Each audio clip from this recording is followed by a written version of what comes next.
Ce serait pas mal de commencer par le film, comme voilà, ça on saura de quoi on parle. Absolument. Voilà, on commente. Allons-y. Genre, il a envie de me revoir. Déjà, on s'est vu hier. Puis j'ai envie de te revoir. Bah ouais, bah tu sais quoi, moi j'ai envie d'un grand appartement avec du parquet. Bah oui, bah on n'a pas tout ce qu'on veut dans la vie. Puis 16h50, le mec il écrit à 16h50. Je veux dire, il a pas de vie, il a rien d'autre à faire que d'écrire des textos à 16h50. En même temps, il aurait écrit tard, j'aurais trouvé ça sale. Oh là là, mais je lui réponds quoi? Bah, t'as envie de le revoir? Bah non, je peux lui répondre que j'ai envie de le revoir. Si je réponds que j'ai envie de le revoir, ça fait genre la meuf qui a attendu qu'il lui dise qu'elle avait envie de le voir pour qu'elle lui dise qu'elle aussi elle a envie de le voir.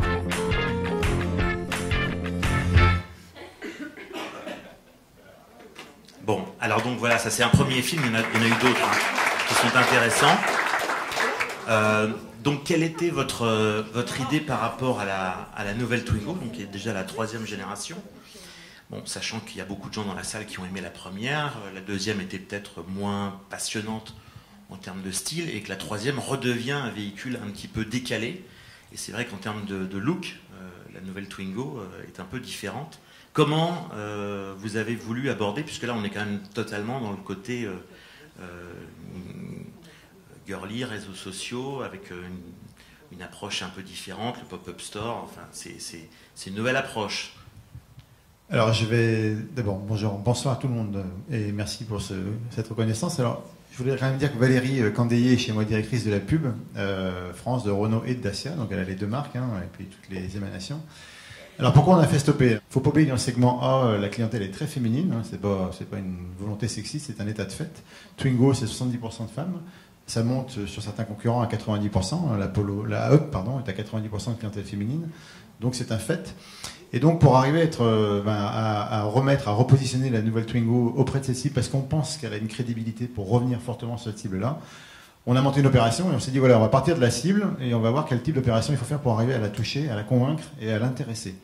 Donc le conseil il est très bête, j'enfonce quelques portes ouvertes. Jeune fille, très connectée, réseaux sociaux, très peu consommatrice de télé, de médias classiques. Donc si vous voulez être repéré par cette clientèle-là, vous avez intérêt à sortir du lot.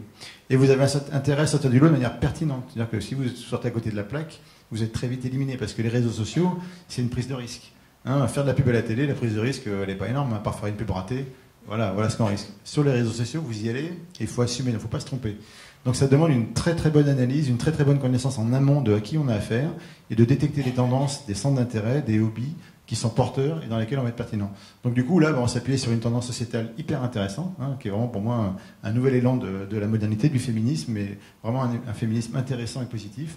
Les femmes en ont marre de vouloir tout, d'être irréprochables sur tout, d'être à la fois des femmes, des mères de famille exemplaires, d'être impeccables, d'être des businesswomen aguerries. Il y en a un peu marre de tout ça, il y a des codes qui se cassent, il y a un vrai élan de modernité qui est incarné par des comiques qu'on a mis dans l'opération. Nora Hamzaoui et Bérangère Krief. Voilà, donc on s'est dit, voilà des ambassadrices intéressantes qui sont porteuses de modernité, et c'est par elles qu'on va essayer d'être pertinent et qu'on va interpeller cette clientèle particulièrement exigeante, particulièrement dure à toucher, et puis surtout à qui on ne la fait pas, quoi. Donc il ne faut pas se tromper.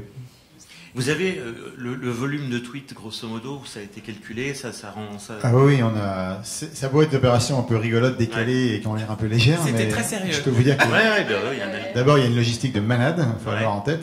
Il y a Hortense Isner. Hortense qui était en fait chef de projet sur cette opération. Voilà. Donc vous voyez là que vous avez là deux tenants du machisme total pour monter une opération pareille.